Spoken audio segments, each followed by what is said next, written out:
Bienvenue à toutes et à tous. Je m'appelle Geneviève Grenier et je suis conseillère scientifique en transfert des connaissances à l'Institut national de santé publique du Québec. Aujourd'hui, nous donnons le coup d'envoi de cette seconde saison de webinaire sur les changements climatiques et la santé. Je remercie à cet égard l'appui financier du Plan pour une économie verte du gouvernement du Québec. Ces webinaires sont une occasion de rencontre entre les milieux de la recherche, de la santé publique, et excusez-moi, j'ai perdu mon texte. De rencontres entre les milieux de la recherche, de la santé publique et de la société civile disposant de leviers d'action pour l'adaptation au changement climatique. La présentation d'aujourd'hui abordera le lien entre les changements climatiques et le pollen, mais surtout ce qu'on peut faire en tant qu'organisation ou en tant qu'individu pour lutter contre la propagation du pollen et les allergies saisonnières. Nous accueillons aujourd'hui 3 panélistes pour traiter du sujet, Claudine Forêt, Catherine Philibert et Juan Carlos Restrepo. Claudine ouvrira le bal en nous présentant le lien entre les changements climatiques et le pollen et nous parlera de la stratégie québécoise de réduction de l'herbe à poux et des autres pollens allergènes. Bref, comment faire face à cette problématique. Catherine et Juan Carlos nous présenteront comment cette lutte contre le pollen s'illustre sur le terrain en nous parlant de leur expérience au niveau municipal. Laissez-moi vous les présenter. Alors, Claudine Forêt est responsable de la stratégie québécoise de réduction de l'herbe à poux et des autres pollens allergènes à la Direction de santé environnementale et du travail au ministère de la Santé et des Services sociaux. Elle a également participé à une mission technique et de représentation à l'international auprès d'acteurs nationaux, régionaux et municipaux de santé environnementale. Elle est membre des ordres des infirmières et des infirmiers du Québec et elle détient une maîtrise en administration publique spécialisée en évaluation de programme de l'ENAP. Catherine Philibert est conseillère en planification, transition écologique et résilience pour l'arrondissement de Ville-Marie à Montréal. Elle est titulaire d'une maîtrise en gestion de l'environnement de l'Université de Sherbrooke. Elle initie et coordonne des dossiers en lien avec la planification stratégique, la réduction des émissions des GES, l'adaptation au changement climatique et la résilience des quartiers et des populations en milieu urbain. Juan Carlos Restrepo, chef de la division des parcs et de l'horticulture, direction des travaux publics, arrondissement de Ville-Marie aussi, et gestionnaire dans le milieu des travaux publics depuis 2002 et à l'arrondissement Ville-Marie depuis 2013. Il gère les équipes qui sont en charge des opérations de propreté, d'entretien et de verdissement des parcs et espaces publics de Ville-Marie. Il a aussi comme responsabilité d'adapter les pratiques et processus de son équipe pour favoriser une meilleure adaptation au changement. Les 2 présentations combinées dureront environ 40 minutes et nous pourrons ensuite discuter ensemble et vous pourrez poser vos questions. Vos caméras et vos micros sont tous fermés, alors je vous demanderai s'il vous plaît d'écrire vos questions dans la fenêtre de clavardage au fur et à mesure que des questions ou des commentaires vous viennent. Le webinaire sera enregistré et déposé sur le site web de l'INSPQ. Il sera donc possible de le visionner en différé et de le relayer dans votre réseau de contacts. Alors, Claudine, à toi la parole. Tu peux partager ta présentation. Bonjour. Premièrement, j'aimerais d'abord remercier l'Institut national de santé publique pour cette invitation. Merci à vous. Aussi, chers participants, pour votre présence, j'aimerais vous remercier. Et pour votre information, on va commencer. Je vais partager mes choses.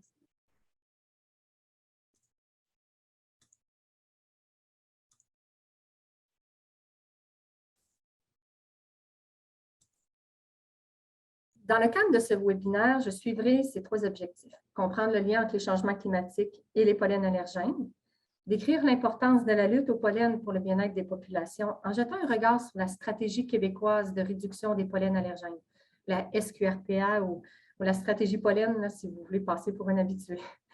Et finalement, avoir en main des pistes d'action pour s'adapter au niveau individuel et organisationnel.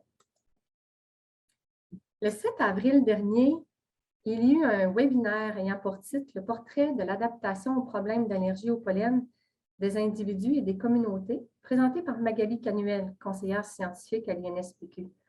Ici, j'aimerais que vous puissiez me dire si les 3 affirmations suivantes sont vraies ou fausses. Les réponses sont tirées de la présentation de Magali et elles nous permettent de faire le pont entre les notions sur le pollen présenté et ce que nous verrons aujourd'hui. Alors, vrai ou faux? les changements climatiques n'ont presque pas d'influence sur le pollen. On a un sondage, vous pouvez voter. Je pense que... Hein?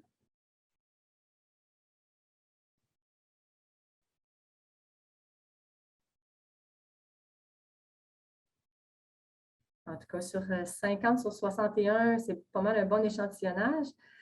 La réponse est au contraire. Ils influencent et influenceront grandement la présence du pollen dans l'air.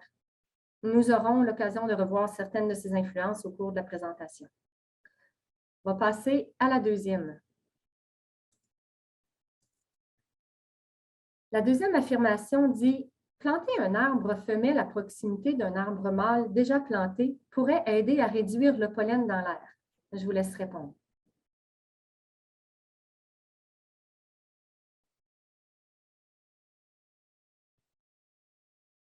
Ah, c'est serré? Ça se joue, hein? On sait-tu? J'aime ça voir ça, ça me dit que c'était une bonne question. C'est assez partagé.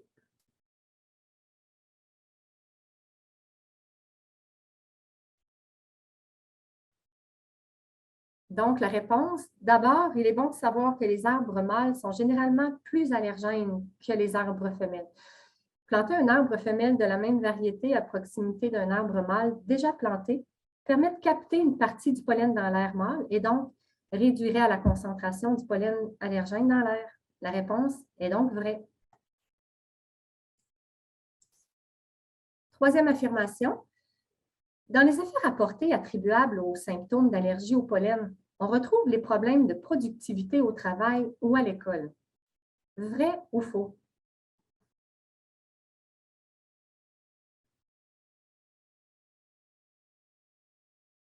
Ah, avec assurance, hein?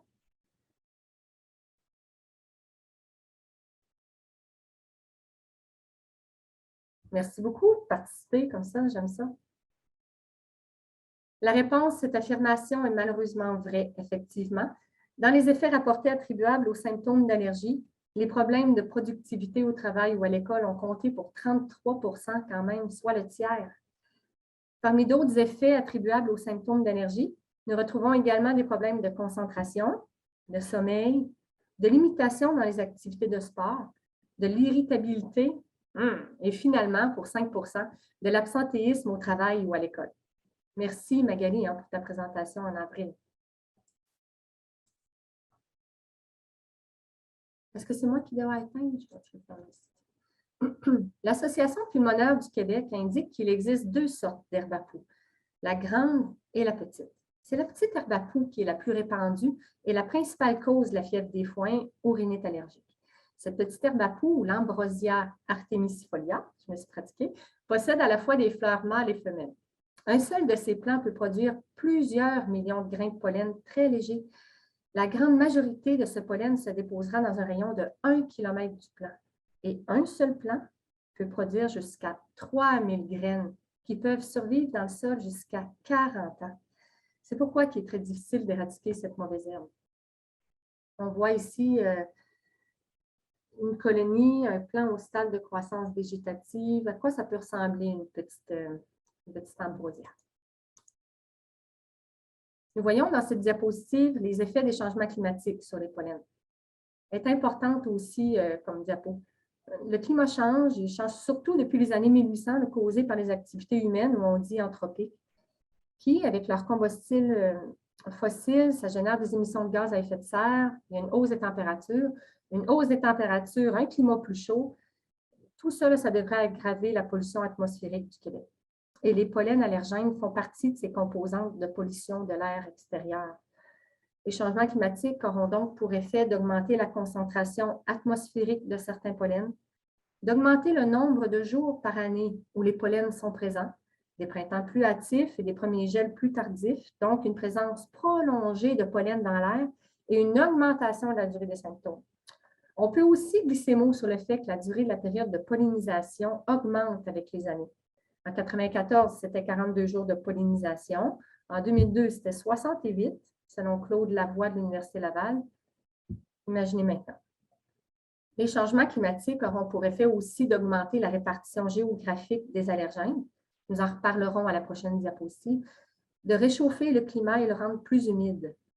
Les températures plus chaudes font en sorte qu'il y aura une meilleure croissance des végétaux, du temps plus sec à certains endroits, une accumulation de pollen puisque absence de pluie. Présentement, on dit que les pollens sont présents dès la fonte de la neige en avril ou mai jusqu'au premier gel vers octobre. C'est quand même 7 mois par année. Ça devient dur pour une personne qui est allergique. Tout ce beau cocktail là, va faire en sorte qu'il va y avoir une recrudescence des affections allergiques, comme la rhinite allergique. Ensuite, si les allergènes arrivent au poumon, il y a des difficultés respiratoires qui peuvent apparaître, des complications comme l'asthme. Et alors, la chronicité est malheureusement possible.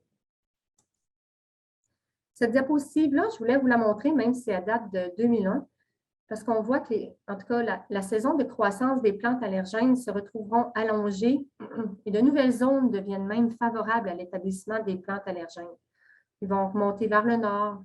J'ai mis des flèches là. C'est les concentrations accrues de dioxyde de carbone qui modifient en faveur des pollens leur production aussi, leur distribution et leur dispersion.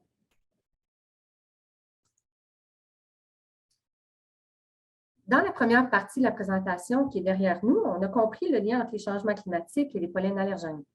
Dans cette partie-là, je vous décrirai l'importance de la lutte au pollen pour le bien-être de la population du Québec.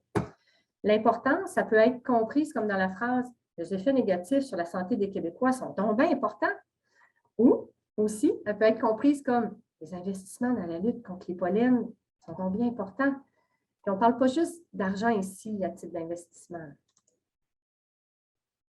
Ça me tentait de vous parler du bien-être, parce que le bien-être, c'est cet état céleste où nos besoins du corps et de l'esprit sont satisfaits. J'ai juste un peu adapté la définition du Larousse, mais la vraie est indiquée ici. Ce garçon-là, il m'a vraiment de l'air bien dans le gazon et la végétation qui l'entoure. Là où ça se complique, c'est quand le bien-être n'est pas en harmonie avec son environnement, comme ces personnes souffrant d'allergie au pollen. Les réalités sont que l'allergie au pollen touche une personne sur 5 au Québec. Les arbres et arbustes de mars à juin. De mai à octobre sont les graminées et l'herbe à poux de juin à octobre. Une personne sur 5, imaginez-vous que c'est 20 de la population ou plus de 1,7 million de Québécois. L'herbe à poux est responsable à 75 des allergies au pollen, soit près de 1,3 million de Québécois. Avec ce nombre, vous comprenez mieux à quel point c'est important de lutter contre les pollens et spécifiquement ceux de l'herbe à poux?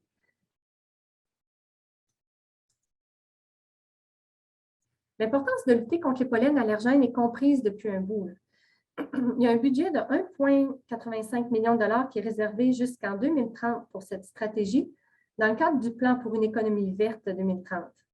Nous aurons très bientôt l'occasion d'entendre parler du PEV dans ce webinaire. Mais je trouvais bon aussi de vous dire que la stratégie québécoise de réduction de l'herbe à poux a été mise en place en 2015. Elle découle en fait des travaux de la table québécoise sur l'herbe à poux, si vous en avez déjà entendu parler. Cette table qui était composée d'intervenants provinciaux. Ces intervenants-là, ils étaient préoccupés par le contrôle de l'herbe à poux déjà. Elle a été active quand même pendant plus de 15 ans. Puis en 2015, elle a été abolie. On l'a remplacée par le comité de coordination de la SQRPA. On n'a pas niaisé, on l'a mis en route la même année. Le comité de coordination encadre, qu'est-ce qu'il fait, lui? Il encadre la mise en œuvre de la stratégie. Présentement, là, il est composé de 6 partenaires interministériels et privés. Au MES, on a 2 directions qui y participent. Il y a nous, la santé environnementale et le travail, et la conservation des infrastructures. Après, on voit le MES, le ministère de l'Environnement et de la lutte au changement climatique, le MTQ, Transport du Québec.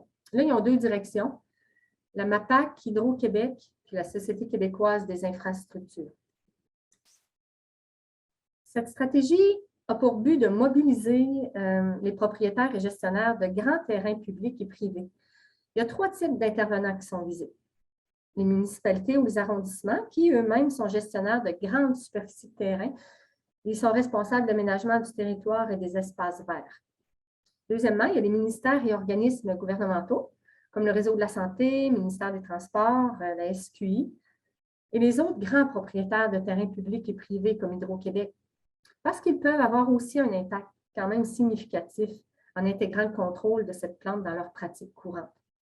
Comme autre but ou objectif, la stratégie vise l'intégration de mesures de contrôle des pollens dans les pratiques courantes d'entretien de ces organisations-là. La SQRPA offre une aide financière aux municipalités, aux institutions du réseau de la santé.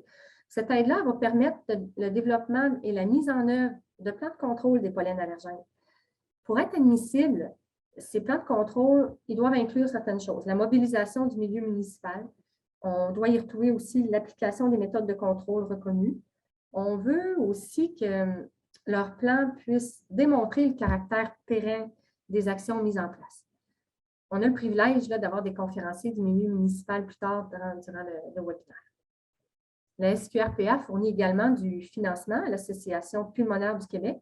L'APQ, c'est un fidèle collaborateur des 16 dernières années pour la promotion de sa campagne annuelle d'arrachage d'herbe à peau. L'APQ est le seul organisme à but non lucratif québécois à promouvoir la santé respiratoire et à lutter contre l'ensemble des maladies pulmonaires par l'éducation.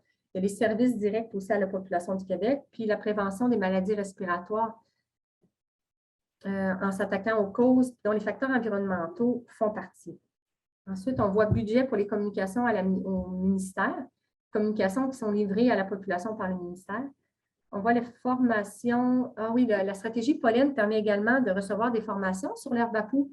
C'est l'Université Laval et les webinaires de notre précieux Claude Lavoie, professeur de biologie à l'Université Laval. On fait des recherches aussi avec l'UQAM, l'INSPQ. Il y a des recherches sur le pollen là, qui sont en cours. C'est pas mal ça que je voulais vous dire ici. La stratégie pollen a fait partie du plan pour une économie verte, comme je vous disais. Mais ce plan-là, c'est la première politique cadre d'électrification et de lutte contre les changements climatiques du Québec. Il engage les Québécois dans un projet ambitieux dont les mesures se traduiront par une amélioration de la qualité de l'air et par d'importants bénéfices pour la santé et la qualité de vie des citoyens. Le gouvernement du Québec et sa population croient tellement à l'importance de ce plan pour une économie verte qu'ils ont mis en œuvre un plan 2022-27. Ça prévoit un investissement de 7,6 milliards de dollars au cours des 5 prochaines années. Avec le plan de mise en œuvre 21-26, le gouvernement doublait déjà l'effort financier consacré à la lutte contre les changements climatiques via le PAC. Vous vous rappelez le plan d'action sur les changements climatiques? Comme démontré dans la figure 2, on voit que le bleu poudre, c'était le PAC. Ensuite, 21-22 est arrivé le plan de mise en œuvre 21-26. Puis là, le gouvernement a déployé là, des efforts d'une ampleur inédite en rehaussant les investissements à 7,6. Cet effort, ça représente une majoration de 1 milliard de dollars par rapport au cadre financier du plan de mise en œuvre là, précédent, là, le 21-26. Pour votre information, les sommes qu'on a vues, là, ils ont été répartis en 5 axes d'intervention issus du PEV pour faire progresser l'ensemble de l'action climatique du Québec. Donc, le premier axe, là, lui, c'est d'intervenir pour atténuer les changements climatiques. 2, nous autres, on veut construire l'économie de demain. 3, c'est ça qui nous concerne, là, renforcer la résilience du Québec face aux impacts des changements climatiques. C'est là qu'elle s'inscrit la stratégie pollen. Renforcer la résilience de notre territoire, cet axe-là, c'est ce qu'il veut dire. C'est prévenir au lieu de subir. Il s'agit dans cet axe-là de saisir toute la portée des changements climatiques. C'est d'agir de façon, comme je disais, préventive, mais pour renforcer notre résilience, parce que les transformations que ces changements-là vont provoquer, c'est inévitable. Un autre axe, bon, on les voit, là, créer un environnement prévisible, propice aux transitions écologiques, climatiques, puis développer et diffuser des connaissances. Rapidement, là, je voulais juste vous situer la stratégie pollen dans le PEV parce que c'est un peu difficile. Là, je voulais vous présenter la structure. C'est un peu difficile à trouver. On va commencer par le bas. On voit le pollen, c'est l'article 31.13c de l'action d'implanter des mesures d'adaptation. On veut prévenir les risques dans la mesure 311, l'objectif toujours de protection et de l'axe 3, comme on disait, du PEV. Là, vous en savez déjà pas mal. Là. Mais si vous voulez en savoir plus sur le PEV, son plan de mise en œuvre, l'importance accordée à la lutte des changements climatiques, la lutte au pollen. Là, je vais vous inviter à lire l'annexe 2 du tableau des actions et des dépenses annuelles qui est prévu du plan de mise en œuvre 22-27. Ici, vous voyez à quoi il peut ressembler. En résumé de la deuxième partie, il y a beaucoup trop de personnes et de futures personnes qui sont ou qui seront incommodées chaque jour des 7 mois où le pollen allergène est présent dans notre environnement au Québec. Lutter contre le pollen allergène ne peut que faire du bien aux presque 2 millions de personnes qui subissent les contre-coups de leur présence. L'importance de lutter contre ces allergènes a été comprise par nos autorités. Des investissements considérables se font dans les ressources, en responsabilité, dans la recherche, bref, partout où on peut.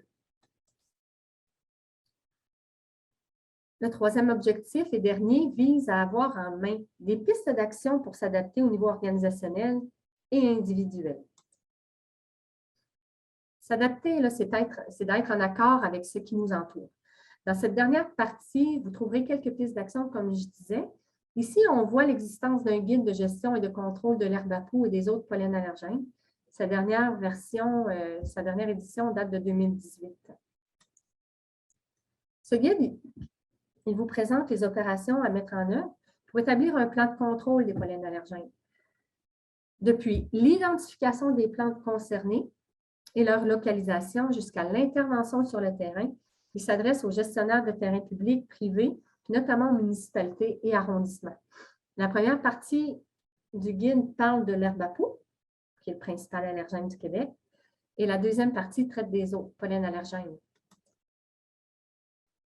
Il est intéressant d'avoir des pistes d'action à l'extérieur du domicile comme à l'intérieur, dans les municipalités, les organismes municipaux. Bref, partout où vous pouvez faire quelque chose pour réduire la présence des pollens allergènes.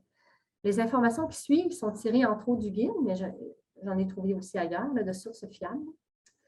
Ici, à l'extérieur d'un domicile, d'un immeuble, on peut avoir des méthodes préventives et de contrôle. Comme vous le savez peut-être, l'herbe à poux est nullement compétitive. Et donc, sachant qu'elle n'aime pas la compétition, comme méthode préventive, vous pouvez faire de la compétition en implantant vous-même un couvert végétal compétitif, tout en favorisant les plantes indigènes. En plus, en ayant plus d'un élément au sol, cet apport d'une plus grande diversité permet de diminuer la concentration de pollen d'une seule espèce dans l'air, donc de diminuer le potentiel allergène d'un aménagement. On peut recouvrir le sol par des pierres, du paillis, des membranes afin d'empêcher l'établissement de l'herbe à poux. Comme méthode de contrôle, nous pouvons appliquer des herbicides à faible risque, mais pas dans les 3 mètres des eaux des lacs et cours d'eau. On peut utiliser des faux semis pour détruire mécaniquement les plants. C'est efficace. On peut aussi y aller avec la chaleur, comme de l'eau très chaude, mais on peut y aller juste avec la tonte, qui est une méthode simple, facile, économique, efficace. J'essaie de la vendre, là. Ça permet de réduire la production de pollen, de graines. Les périodes optimales de coupe, c'est de la mi-juillet à la mi-août, avant la pollinisation. La couper à une hauteur de 10 cm environ, ou 8, mettons, pour les pelouses. Là. Si vous êtes allergique, faites donc tomber votre pelouse, laissez quelqu'un d'autre ramasser le gazon, ça serait bien. Puis d'éviter le foin, les champs, les terrains qui ne sont pas entretenus, là, ça peut être bien aussi pour vous. Prévoyez vos activités extérieures en fin de journée. Profitez des journées pluvieuses parce que la pluie fait tomber le pollen.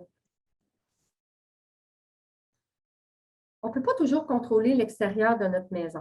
Il est plus facile des fois de le contrôler à l'intérieur. Puis pour s'adapter, on peut enlever nos chaussures, changer nos vêtements pour ne pas garder le pollen et les autres particules sur nous.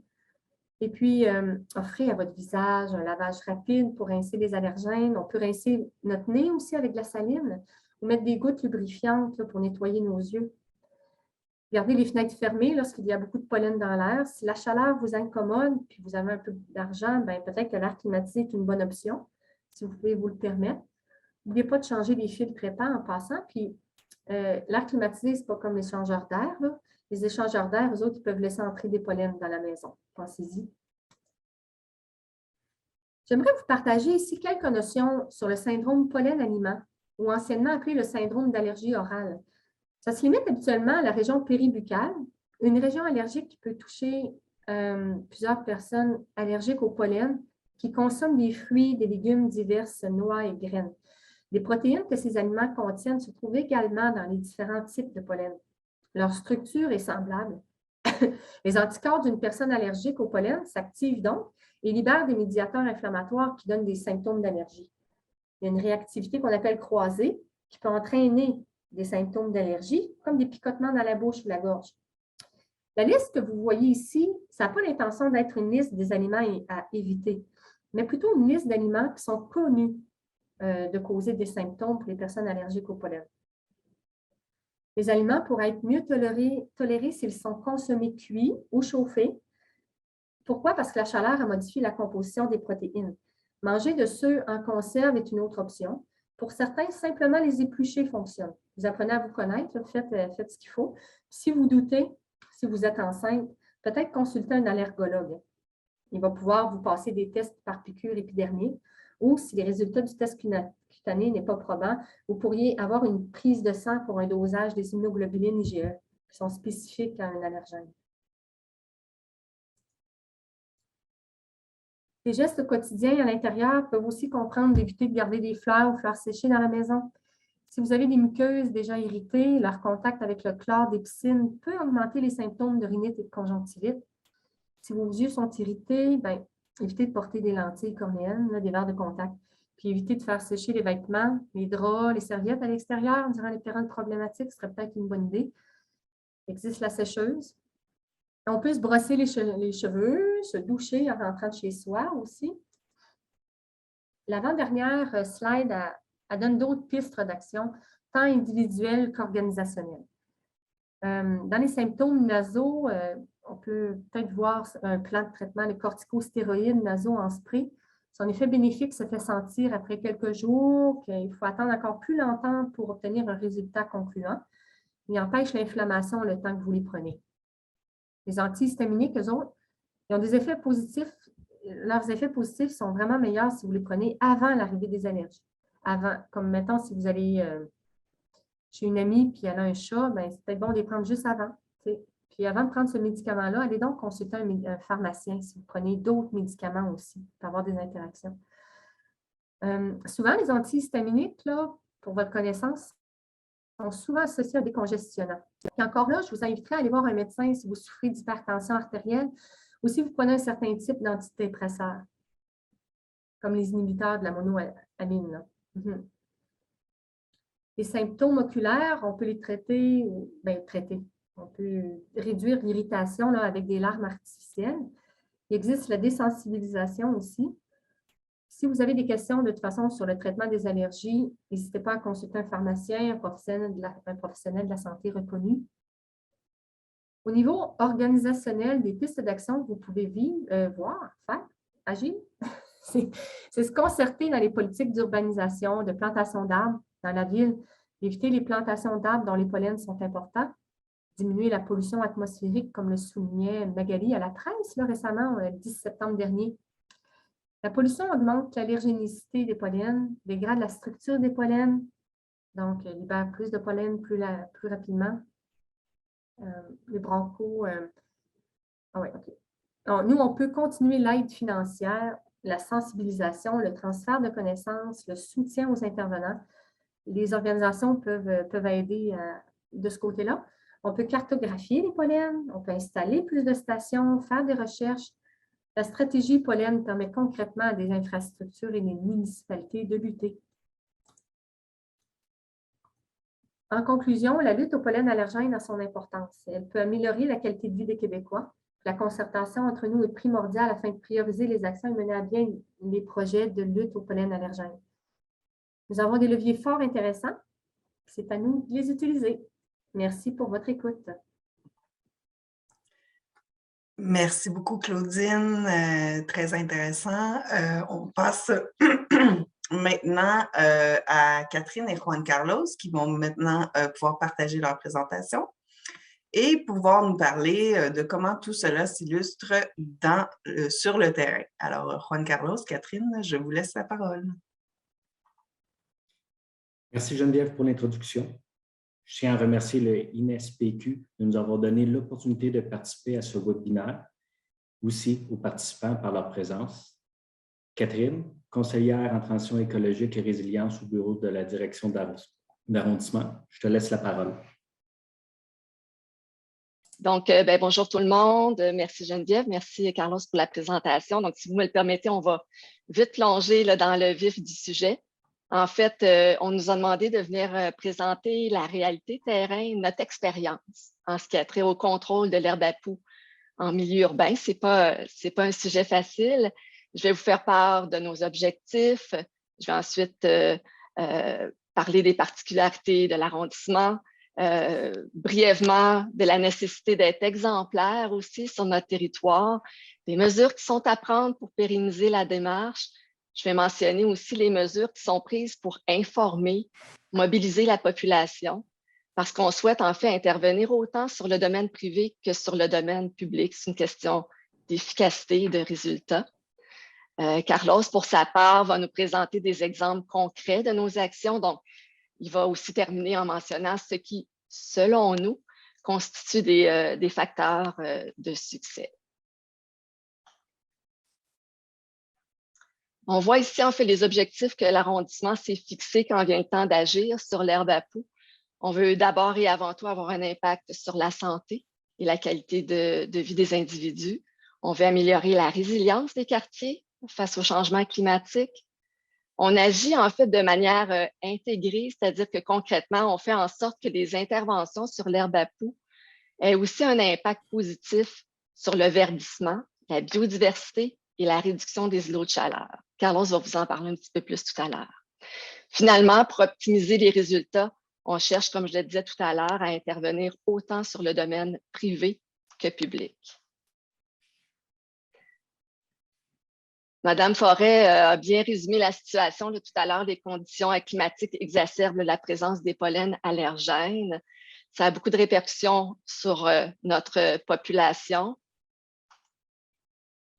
En fait, dans Ville-Marie, on a une population de près de 105 000 habitants, mais sur une petite superficie, là, somme toute. Donc, ça nous donne une densité d'à peu près 6 300 habitants au kilomètre carré. C'est quand même assez important. Ça veut dire que chacune de nos interventions touche un grand nombre d'individus. Au-delà aussi des impacts qu'on peut avoir sur notre population, donc sur nos citoyens et citoyennes, on doit aussi se préoccuper des gens qui font la navette, donc qui entrent, qui sortent de l'arrondissement chaque jour. Les données, et là je vous le concède, c'est des données qui sont pré-pandémiques, évaluaient le nombre de navetteurs à près de 600 000 personnes. Donc, c'est quoi un navetteur? C'est un travailleur, un étudiant, un touriste qui n'habite pas dans Ville-Marie et qui fait la navette entre l'extérieur et l'intérieur de l'arrondissement chaque jour. Mais ces travailleurs-là, les étudiants, les touristes, sont tout de même susceptibles de subir les inconforts qui sont dus à la rhinite allergique. On doit donc tenir compte aussi de leur réalité quand on intervient dans notre milieu.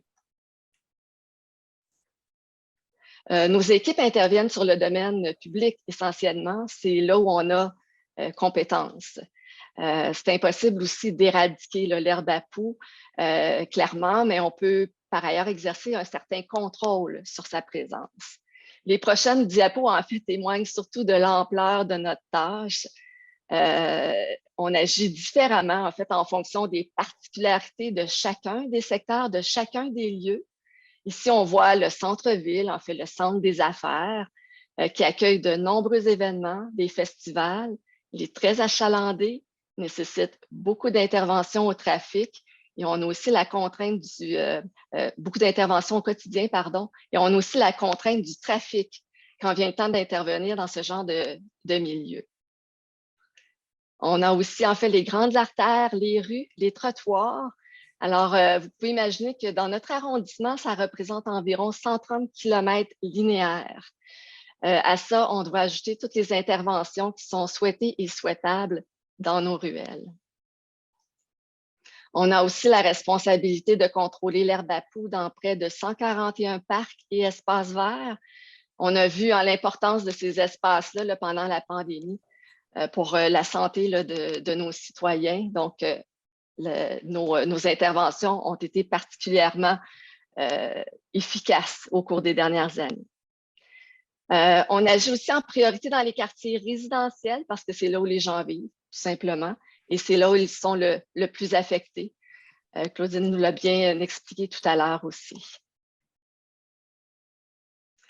Donc, vous pouvez constater que notre terrain de jeu est assez vaste.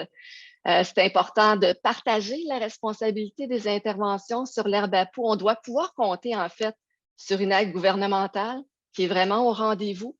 On doit pouvoir convaincre les organismes et la population de s'impliquer, un peu comme on le fait, en fait, pour beaucoup d'autres projets en transition écologique. Pour que la population se mobilise, il faut donner tout d'abord l'exemple. Notre conseil d'arrondissement a commencé par adopter une résolution pour confirmer notre adhésion à la stratégie et à sa mise en œuvre. Ça a donné un peu le coup d'envoi de nos travaux dans Ville-Marie. Ville-Marie a ensuite répondu à l'invitation de l'Association pulmonaire du Québec. On est devenu l'hôte de la campagne provinciale d'arrachage en 2020 comme en 2021. L'objectif, en fait, c'était de donner de la visibilité à cette cause-là qui est importante, mais aussi de soutenir les actions des autres municipalités du Québec. Donc, on a offert un accompagnement. Finalement, on a mis en place un protocole pour mieux contrôler l'herbe à poux sur notre territoire. Pour maintenir les acquis, il faut pérenniser notre démarche. Pour ça, il faut d'abord s'entourer d'experts. On a fait appel à l'Association pulmonaire du Québec, à l'INSPQ, au M3S. On a bonifié la formation des intervenants. On a développé notre expertise. On a profité, en fait, du financement de la SQRPA pour amorcer notre démarche en 2019. Ça nous a donné un fabuleux coup de pouce. Ensuite, on s'est assuré, en fait, que le financement soit au rendez-vous, année après année, au-delà des financements gouvernementaux. Finalement, on a inscrit notre démarche dans un processus d'amélioration continue.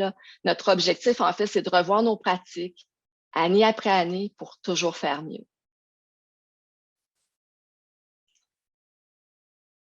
La mobilisation, en fait, des organismes et de la population, c'est un des éléments clés de notre réussite. C'est un incontournable quand on veut agir, surtout quand on veut agir sur le domaine privé. On s'est aidé, en fait, en élaborant une campagne de communication. L'objectif, c'était de s'assurer que la population de Ville-Marie pouvait reconnaître l'herbe à poux. On voulait aussi on voulait s'assurer qu'ils savaient quels gestes poser pour limiter sa présence sur notre territoire. Pour rejoindre un large public, la division des communications a créé un personnage ludique. Vous l'avez à l'écran. On l'a surnommé Herbe à poux de manière évidente. Il a connu un grand succès en faisant son apparition sur les colonnes publicitaires du centre-ville, dans la presse mobile, sur les médias sociaux, dans le bulletin d'arrondissement également. Depuis 2021, pour les municipalités qui seraient à l'écoute actuellement, les visuels qui ont été créés pour Ville-Marie ont été repris par certaines villes et arrondissements. Ils sont offerts gratuitement par l'intermédiaire de l'Association pulmonaire du Québec. C'est un immense succès. Pour intervenir sur le domaine privé, Carlos va vous parler plus en détail du domaine des interventions sur le domaine public, mais pour intervenir sur le domaine privé, donc essentiellement en cours avant ou en cours arrière chez nos citoyens, ou encore sur les grands terrains institutionnels, on fait notamment appel à nos écoquartiers et à plusieurs autres organismes socio-communautaires qui sont bien ancrés dans les quartiers. Ils tiennent en fait des kiosques d'information dans nos parcs. Ils organisent des activités d'arrachage avec des bénévoles. Ils gèrent des patrouilles. Les patrouilles parcourent le territoire, distribuent des avis de courtoisie aux résidents qui ont de l'herbe à poux sur leur terrain. Ils interpellent les jeunes dans les écoles, des jeunes qui agissent ensuite vraiment comme des ambassadeurs auprès de leur famille, de leurs amis. Nos écoquartiers, pour vous donner un ordre de grandeur, ont fait plus de 2000 interventions auprès des citoyens entre 2019 et 2021, en période pandémique, soit dit en passant. Je cède la parole maintenant à Carlos, qui va vous donner des exemples bien concrets des interventions qu'on peut faire sur le domaine public. Merci, Catherine. On va y aller avec la connaissance du territoire et bien cerner les enjeux. Notre premier réflexe a été de mandater une firme pour géolocaliser les endroits où on retrouve l'herbe à poux et surtout pour évaluer le degré d'infestation d'un endroit à l'autre, de mineur à sévère, ce qui nous a permis d'identifier les secteurs prioritaires d'intervention et la force de frappe dont on avait besoin pour mieux la contrôler. La cartographie nous a permis de suivre l'évolution de la problématique. On tente donc de la maintenir à jour sur une base régulière. L'exercice de détection nous a permis d'identifier les endroits les plus problématiques, les bordures de rues et trottoirs, les terre-pleins et îlots, dans nos carrés d'arbres, dans nos parcs locaux, dans nos espaces publics et aux abords des pistes cyclables. On jette un œil à chacune de ces situations dans les diapos qui suivent. Au centre-ville, l'herbe à poux est peu présente parce que la fréquence des nettoyages ne lui permet pas de s'installer. Mais les bordures de rue et les trottoirs des quartiers résidentiels sont plus affectés et nécessitent le passage de balais une fois par semaine. Dans Ville-Marie, nous avons dû adapter nos balais de rue pour mieux répondre à nos besoins et avoir plus d'impact sur les mauvaises herbes. Les municipalités qui passent le balai de rue de manière moins régulière doivent nécessairement utiliser une brosse plus rigide que celle que vous voyez à l'écran. Elles peuvent aussi avoir recours au nettoyage avec un jet d'eau pour couper la tige des plantes à leur base.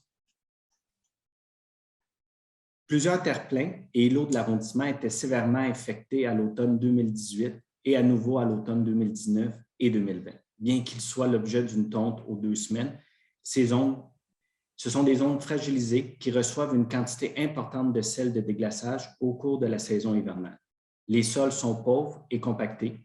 Le milieu est donc propice à la prolifération de l'herbe à poux. La plupart des terre-pleins sont adjacents à des zones de grande circulation, donc peu sécuritaires. On évite d'avoir recours aux patrouilleurs et organismes socio-communautaires pour un arrachage dans des zones qui demandent un équipement spécialisé pour assurer la protection des travailleurs. Mon équipe est donc responsable des interventions. Plutôt qu'un simple arrachage, on a plutôt opté pour une amélioration drastique des aménagements, tels que vous voyez à l'écran. On implante un couvert végétal dense qui compétitionne à l'herbe à poux, tout en permettant d'améliorer la biodiversité et de diminuer les îlots de chaleur. On fait d'une pierre 3 coups. À Ville-Marie, nous avons plus de 9000 carrés d'arbres. En faisant l'exercice de cartographie, on a constaté que les carrés d'arbres étaient notre point faible, infestation sévère. Comme l'entretien des carrés d'arbres est donné à contrat, en 2019, on a ajouté une clause spécifique exigeant que les mandataires agissent avec diligence et procèdent à un arrachage systématique et à une pose de paillis sur toutes les surfaces. On voulait par ailleurs aller plus loin. On a donc mis en place un programme d'adoption de carrés d'arbres. On invite les citoyens à adopter un carré d'arbres et à y planter des vivaces qui sont fournis par l'arrondissement, aussi substrat et paillis. On atteint ici 4 objectifs: biodiversité, verdissement, embellissement et mobilisation citoyenne. En 2018, au moment de la première cartographie, les pistes cyclables de l'arrondissement étaient peu problématiques. Pour réduire le taux de pollen dans l'air, on a tout de même pris la décision de faire passer les tontes de 14 à 10 jours et d'augmenter le nombre d'inspections annuelles. Les parcs et espaces verts ne représentent pas de problématiques importantes parce qu'une tonte y est effectuée tous les 10 jours. Une inspection régulière de ces espaces permet d'identifier les sols dénudés et de rapidement les réensemencer. On adopte aussi des pratiques plus systématiques et intégrées qui contribuent à l'adaptation au changement climatique. En effet, dans les secteurs résidentiels, on aménage certains de nos parcs en permaculture, image à votre droite. Cette pratique permet d'obtenir un couvert végétal dense et diversifié qui ne laisse pas de place à l'herbe à poux et aux autres mauvaises herbes. Ces nouvelles pratiques permettent aussi d'améliorer la biodiversité, la gestion des eaux de pluie et de lutter contre les îlots de chaleur urbains. Le parc du Mont-Royal fait 190 hectares. C'est notre plus grand espace vert et une de nos plus grandes fiertés. Les équipes de Ville de Montréal et de l'arrondissement veillent à la protection de sa biodiversité et à son entretien. On a aussi la chance de pouvoir compter sur un organisme qui est très engagé dans la protection du patrimoine de la montagne. On travaille donc main dans la main avec les Amis de la montagne. Même en période de pandémie, ils ont réussi à mobiliser suffisamment de bénévoles consciencieux pour effectuer les activités d'arrachage. Les Amis de la montagne, comme la plupart des organismes qui travaillent sur notre territoire, utilisent la technique 3x3 arbres. Cette technique prévoit l'arrachage de l'herbe à poux 3 fois par an pendant 3 ans au même endroit. C'est la première année qui est la plus difficile quand on arrache des milliers de plants. Sur le Mont-Royal, la lutte n'est pas terminée. Il faut demeurer vigilant et poursuivre les efforts, mais on peut compter sur les Amis de la montagne qui font une grande différence. On résume ici notre présentation avec une liste des facteurs de succès. Il faut En premier lieu, être exemplaire et demeurer vigilant. Connaître le territoire, la problématique, son évolution et s'ajuster aux besoins. Bien s'entourer et développer l'expertise. Pérenniser la démarche et le financement. Informer et mobiliser tous les acteurs. On a aussi observé des bénéfices additionnels. On a réalisé que nos interventions sur les BAPU permettent d'augmenter l'efficacité de nos opérations et aussi de réduire certaines de nos dépenses. Je termine avec le mot de la fin. Je pense qu'il faut vraiment profiter de l'opportunité pour aller au-delà de l'herbe à poux, agir de manière intégrée pour créer des quartiers résilients, opter pour des aménagements qui permettent non seulement de lutter contre l'herbe à poux, mais de concevoir des quartiers résilients capables de s'adapter au changement climatique en améliorant la biodiversité et le taux de verdissement, ainsi qu'en réduisant les îlots de chaleur et les émissions de GES. Merci. Merci beaucoup, Juan Carlos. Merci, Catherine. Et je remercie aussi Claudine. On passe maintenant à la période de questions. Je vous invite à écrire vos questions dans le module de clavardage.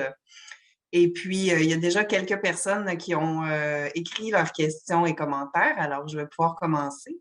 Peut-être une question, si possible, Claudine, si tu en connais la réponse, mais c'est quand même une question plus spécifique clinique.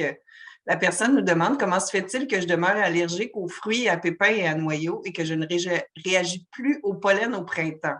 Oui. Bien, des fois, en tout cas, c'est sûr que je vais la référer peut-être à un médecin ou à un allergologue pour qu'elle ait plus d'informations. Mais déjà, ce que je pourrais dire, j'ai enlevé mon masque, là. Je vais aller chercher, quoi. Mais des fois, les symptômes peuvent être vraiment légers. Les symptômes d'allergie au pollen peuvent être légers chez la personne. Elle peut même ne pas savoir qu'elle est allergique au pollen, puis quand même avoir une réaction là, du syndrome d'allergie orale. Fait que ça peut être varié. Excellent. Merci beaucoup. La même personne nous parle de l'utilisation de la sécheuse et de l'air climatisé qui, en effet, cause des gaz à effet de serre. Il dit sécheuse, mais tu sais, il y a des racks à vêtements aussi pour faire sécher. C'est aussi une bonne idée. Mais de toute façon, je pense que l'an dernier, on avait même parlé de la situation de l'air climatisé. C'est sûr que ça peut aider certaines personnes si c'est utilisé avec parcimonie puis quand c'est nécessaire. Je pense que ce sera peut-être une piste à explorer. Maude Landreville qui nous dit « Vous pouvez aider à la concertation des politiques d'urbanisation également, point d'interrogation, en demandant de spécifier les espaces arboricoles mis de l'avant dans les plans visant l'augmentation de la canopée qui peut aider à la diminution de la pollution. » Oui, bien, on peut avoir des concertations, oui, avec les politiques. C'est certainement une avenue à regarder. Excellent. Alors, oui, il y aurait peut-être certaines concertations qui pourraient se faire avec les politiques d'urbanisation. Très bonne idée. On pose une question ici. Si une de nos personnes sur le panel connaît la réponse, est-ce qu'il y a un guide des types d'arbres et arbustes recommandables à planter en bordure des installations de santé? Est-ce que certaines personnes ici ont la réponse? Oui, on n'a pas de guide encore parce que le palmarès là, des top 3 pollens allergènes est bien difficile à faire. Mais on a parlé des arbres mâles qui, avec les arbres femelles, c'est intéressant ça. Des fois, les arbres femelles, on ne les veut pas parce qu'ils font trop de fleurs dans les villes, mais des fois, les arbres mâles, on les veut moins parce qu'ils font trop de pollen. En tout cas, c'est un juste milieu, puis diversifier nos arbres pour réduire le même seul type de pollen partout. Excellent. Merci beaucoup, Claudine. On a une question pour Catherine et Juan Carlos. Avez-vous réussi à pérenniser le financement des interventions contre l'herbe à poux par le budget interne de l'arrondissement? Si oui, par quels moyens? Est-ce que vous avez présenté aux gestionnaires des budgets? Est-ce que vous avez fait de la sensibilisation, etc.? Je peux répondre à cette question-là. En fait, c'est à partir essentiellement de nos budgets de fonctionnement. Oui, on y arrive. Mais il faut comprendre en fait que nos interventions sur le contrôle de l'herbe à poux rentrent dans nos budgets d'entretien, propreté, Donc, surtout à partir de nos propres équipes. Ensuite, le financement, l'aide qu'on apporte aux organismes socio-communautaires sur notre territoire vient s'ajouter, en fait, à cette enveloppe-là. Mais ce ne sont pas des montants qui sont excessifs ou c'est tout à fait jouable. Excellent. Merci beaucoup, Catherine. Il y a Dominique qui vous souligne qu'elle a beaucoup aimé l'initiative de cette adoption de carrés d'arbres. Apparemment, c'est une initiative qui a été appréciée. Je trouve vraiment que c'est très joli, d'ailleurs, moi-même aussi. Une autre question, est-ce que ces solutions visant les carrés d'arbres et les terre-pleins sont intégrées dans le programme Écoquartier et est-ce qu'il est bonifié? Oui, tout à fait. Le programme d'adoption des carrés d'arbres est intégré dans notre programme d'écoquartier. Donc, ce sont nos écoquartiers qui gèrent les demandes, en fait, les requêtes des citoyens. Là. On en a je crois on en a 275 à l'heure actuelle dans Ville-Marie, des carrés d'arbres qui ont été adoptés. Et ça ne cesse d'augmenter d'année en année. Donc, la réponse est oui. Ce sont les écoquartiers qui gèrent cette initiative-là. Ça pourrait être un autre organisme socio-communautaire bien engagé dans un arrondissement ou une ville. Et je crois que c'est le cas pour la plupart des arrondissements. En fait, le programme d'adoption des carrés d'arbres n'est pas propre à Ville-Marie. On le retrouve dans d'autres arrondissements aussi. Merci beaucoup. Une question d'Anaïs. J'aimerais savoir quelles sont les sources qui démontrent que 75% des allergies sont causées par l'herbe à poux. Il me semble que des régions qui sont très peu touchées par l'herbe à poux ont des prévalences de rhinite assez semblables aux régions très touchées. Je pense que nous manquons d'informations sur les allergènes causés par les arbres et les graminées et d'actions pour s'adapter. Effectivement, il y a plus de... Je vais répondre, là, il y a plus de... Il y a encore de la recherche à faire, il y a encore des informations à aller chercher. Dans le fond, le 75% des allergies au pollen, là, j'ai pris ça sur le site du ministère de la Santé et des Services sociaux, dans la section professionnelle, herbe à poux et autres pollen allergènes. On dit que l'herbe à poux, Ambrosia artemisifolia, je m'en viens super bonne pour ça, représente une préoccupation significative pour le réseau de la santé publique depuis plus de 30 ans. Elle constitue la plus importante cause de rhinite allergique saisonnière dans tout le nord-est de l'Amérique du Nord et serait responsable d'environ 75% des allergies au pollen affectant environ un Québécois. C'est là que je l'ai pris. En effet, mais évidemment, toujours un intérêt à documenter davantage. Probablement qu'avec les années, on aura un portrait de plus en plus précis. Il y a Joanne qui dit « Avez-vous essayé de revaloriser cette plante qui a des propriétés médicinales, apparemment? » C'est la première fois que j'en entends parler. Est-ce que vous en avez entendu parler, chers panélistes? Non? Alors, peut-être qu'on pourrait y réfléchir. En fait, de notre côté, non plus. Par ailleurs, les citoyens semblent pas là. C'est-à-dire qu'eux, ils veulent qu'on agisse sur le territoire. On a des demandes constantes. Là. On nous rapporte, en fait, des cas là, sur notre territoire. Donc, je crois que peut-être que les désavantages de cette plante-là, peut-être que malheureusement, ça prend de l'emphase sur des avantages, je dirais. Oui, très important comme idée. Il y a Maude ici qui vous demande si vous avez cartographié les friches qui pourraient bénéficier de plantations denses comme dans les terre-pleins. Est-ce qu'il y a un lien à faire avec le peu de milieux humides à Montréal et la qualité de l'air? Si je pourrais dire, oui, on a identifié certaines friches. Cependant, comme conseil, il y a certains des territoires qui appartiennent à Ville-Marie et d'autres qui sont sous la juridiction du MTQ. La majorité des friches sont de juridiction plus provinciale. Merci. On a une question ici. Est-ce que des programmes de rénovation avec thermopompe seraient à considérer pour la part de filtration de l'air intérieur et le chauffage plus écologique? Oui. Ça sera un dossier à regarder présentement. On n'est pas dans cette avenue-là présentement. Excellent. Une question d'Élise ici. Les communications du ministère visant à augmenter la résilience de la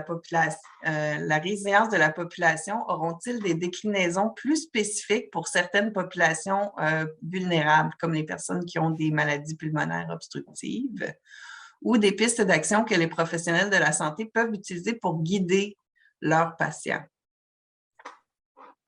Personnellement, je viens de reprendre le dossier, mais ce que je me dis, c'est que toutes ces idées-là font vraiment du sens à mes oreilles, puis j'aime beaucoup pouvoir les explorer. C'est quelque chose, une avenue certainement que je pourrais discuter avec notre conseillère aux communications du ministère de la Santé. Excellent, merci beaucoup. Je peux peut-être ajouter un point. Oui. Dans l'arrondissement de Ville-Marie, en fait, on travaille avec une cartographie qui permet en fait d'identifier les milieux qui sont triplement vulnérables. Donc, qui sont vulnérables de manière sociale, économique et environnementale. Et c'est là où on intervient en priorité. Alors, on a deux perspectives. Alors, l'idée des communications au niveau du ministère, mais aussi d'une intervention plus spécifique où est-ce qu'il y a des facteurs de risque plus accrus. Très intéressant, Catherine. Je pense que j'ai fait le tour des questions, mais moi, j'en avais une pour vous, Catherine et Juan Carlos. Quelles seraient vos prochaines étapes pour ce qui est de la lutte au pollen ou tout simplement pour l'organisation des espaces verts sur votre territoire? Je pense qu'il faut consolider nos interactions là, avec nos organismes socio-communautaires. On travaille beaucoup avec les écoquartiers, mais il y en a beaucoup d'autres qui peuvent mettre l'épaule à la roue.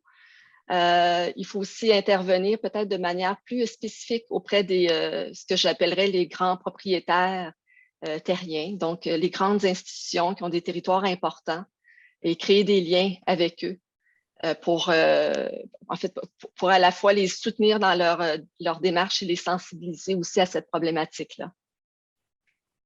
Excellent. Merci beaucoup. Alors, je pense qu'on a fait un petit peu le tour de nos questions. Et puis, j'aimerais quand même finir, puisqu'il reste très peu de temps pour nous. J'aimerais tout d'abord remercier Claudine, Catherine et Juan Carlos pour cette présentation qui a été très éclairante. On a plusieurs remerciements aussi dans la boîte de discussion. J'aimerais aussi remercier Guillaume Gravel-Pilote qui s'est occupé des aspects techniques pour l'événement aujourd'hui. Et j'aimerais vous annoncer que le prochain webinaire aura lieu le 17 novembre prochain. Alors, ce sera une présentation intitulée « Comment susciter le changement de comportement vers la mobilité durable? Un aperçu des projets d'accès transport viable ». Vous pouvez consulter toute notre programmation ici. Je vais vous mettre le lien dans le chat si vous voulez aller consulter la programmation complète. Alors, encore une fois, merci à nos panélistes, à tout le monde qui nous ont aidés. Et puis, nous vous serions très reconnaissants de remplir notre questionnaire d'évaluation qui se trouve sur le campus virtuel de l'INSPQ. Alors, sachez qu'il faut quand même s'inscrire par l'entremise de cette plateforme. Et puis, après avoir fait votre évaluation, vous pourrez recevoir une attestation de présence à notre webinaire. Alors, je vous remercie. Pour tous ceux qui étaient inscrits, vous allez recevoir la présentation PowerPoint ainsi que l'enregistrement de cette vidéo. Alors, merci beaucoup à tout le monde. Et puis, ça déroule. Je vais laisser quand même ouvert pour certaines personnes